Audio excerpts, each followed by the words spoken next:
At 9:12 a.m., the judge looked up from the sealed report and said my name, Senior Analyst Phoebe Jensen.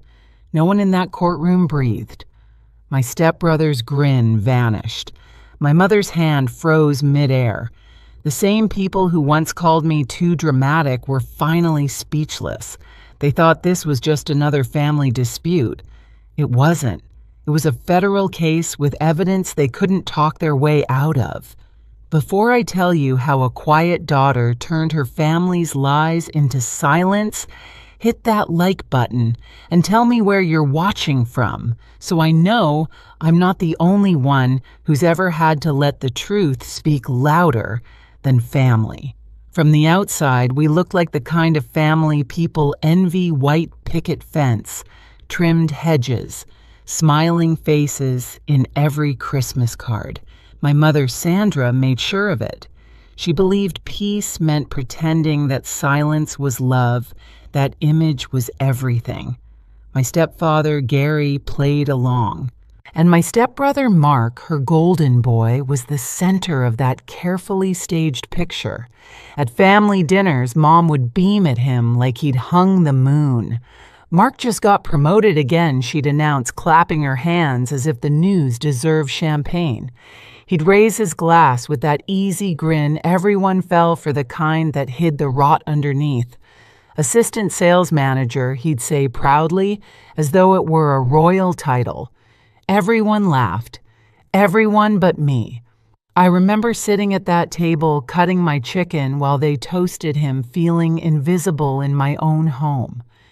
When I mentioned I'd just completed a federal certification, one only a handful of analysts ever passed, Gary smiled absently, eyes still on Mark. "That's nice, sweetheart," he murmured, patting my hand like I'd drawn something cute in kindergarten. "You stick with that little government job of yours.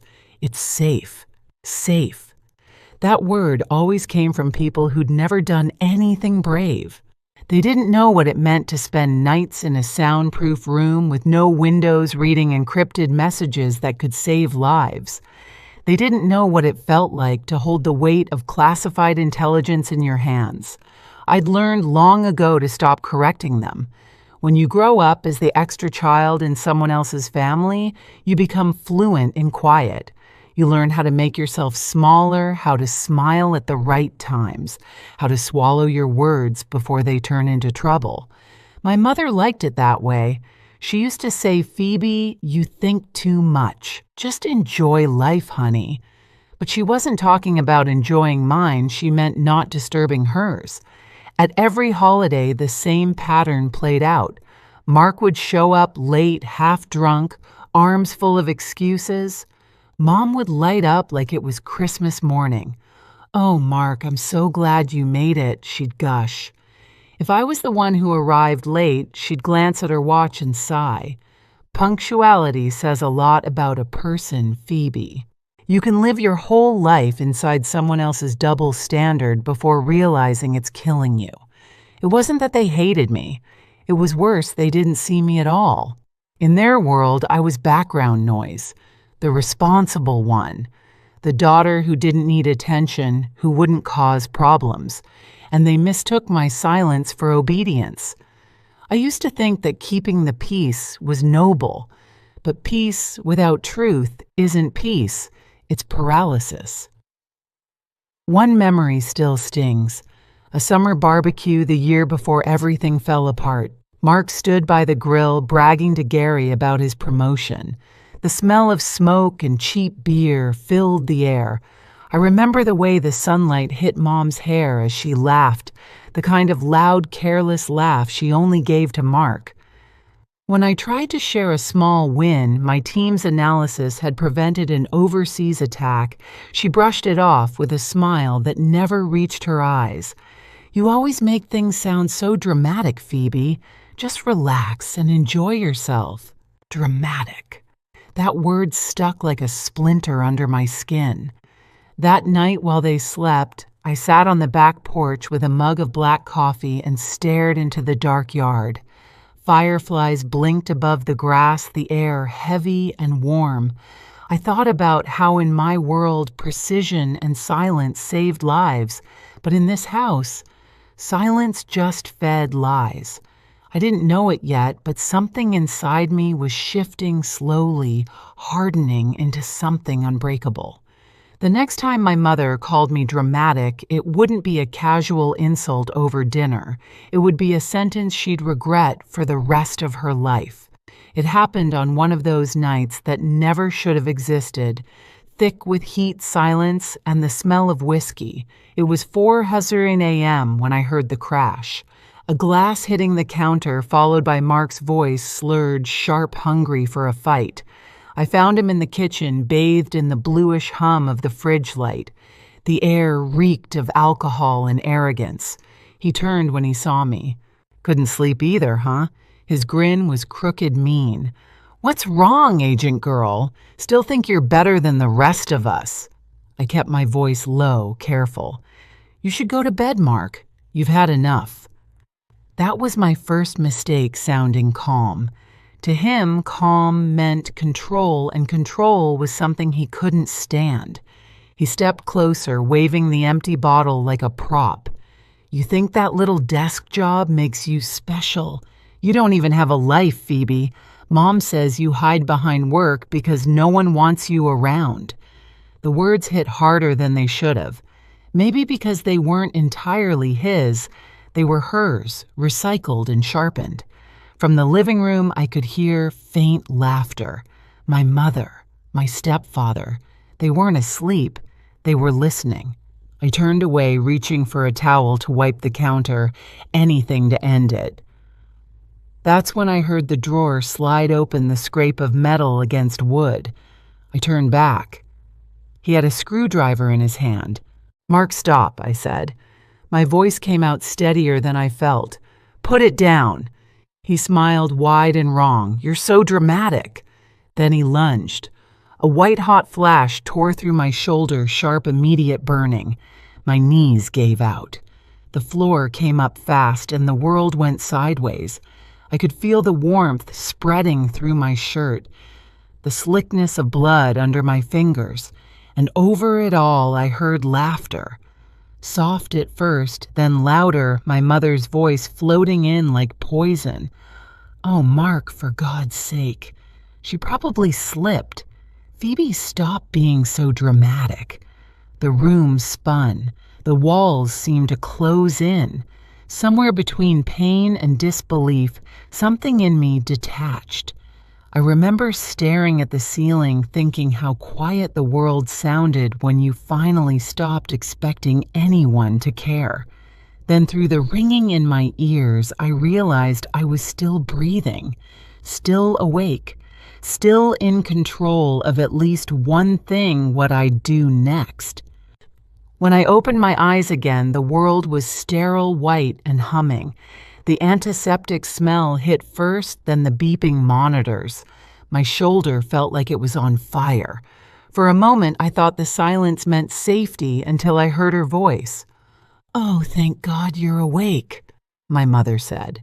Her tone rehearsed, brittle around the edges. She sat primly beside my bed, hands folded like she was at church. Gary hovered behind her, pretending to look worried. "You gave us such a scare, honey. You tripped and fell on the toolbox. Mark feels just awful about it." I stared at her, the words slowly sinking in. "I fell." She nodded quickly, too quickly. "You know how clumsy you can be when you're tired. It's no one's fault." That sentence, that perfect practiced rewrite of reality, snapped something in me. I could still see the glint of metal, the blood on the tile, her laughter echoing like static. And now she was pretending it never happened. They weren't protecting me. They were protecting him. I forced my expression to stay neutral. My training kicked in like a reflex observe assess control. "Where's Mark?" I asked. "At home," Gary said. "He's been beating himself up all night. You should have seen him crying." "Crying?" "Right, the same man who called me pathetic hours ago." "I'll be fine," I said softly, trying to keep my voice from shaking. "Can you both give me a minute?" Mom smiled, relieved that her version of events had stuck. Of course, sweetheart. We'll bring you some clothes later. They left the room without another glance. The second the door clicked shut, I exhaled slow, measured. My hand trembled as I reached for my phone on the tray table. The hospital lighting reflected off the black screen, showing a face I barely recognized, pale, composed eyes colder than I remembered. I unlocked the phone and opened the secured line, the one not even my family knew existed. My fingers moved automatically, muscle memory overriding pain. When the operator answered, I spoke clearly. "This is analyst Phoebe Jensen. I'm reporting an assault on a federal employee and the activation of a duress protocol." There was a pause. Confirmed analyst Jensen. Duress code received at 0405 hours. Incident file initiated. Relief didn't come, not exactly. What I felt was precision, the kind of clarity that only shows up when you stop asking why and start acting on fact. Within hours, a legal liaison from my agency arrived. Anna Reyes, sharp suit, sharp eyes, all business. She didn't waste time with sympathy. "You did the right thing," she said, opening her folder. "Your SOS triggered an automatic wellness check. Paramedics found you on the floor with a penetrating wound. Everything's documented. We'll let the evidence speak." I nodded. My voice came out calm. "They think this is a family matter." Her lips curved slightly. "Then we'll show them it isn't." As she stood to leave, I caught my reflection again in the dark hospital window, shoulder-bandaged eyes unflinching. For the first time, I didn't feel like the invisible daughter. I felt like a weapon, with paperwork to prove it. The courtroom smelled like old paper and stale coffee, the kind of place where truth had to fight for oxygen. Rows of wooden benches creaked as people settled, their murmurs fading when the bailiff called my name. I walked in behind my attorney, Anna Reyes, my posture straight despite the faint ache in my shoulder. Across the aisle sat my mother's stepfather and Mark. He looked freshly scrubbed hair, neatly parted tie, just a bit too tight. The smirk on his face was small, but it was there. The same one he'd worn the night he drove a screwdriver into my skin. Mom's eyes flicked to mine, filled with something between pity and irritation. To her, this was an embarrassing misunderstanding. She told herself the story so many times she believed it. Anna leaned toward me. "He'll go first," she whispered.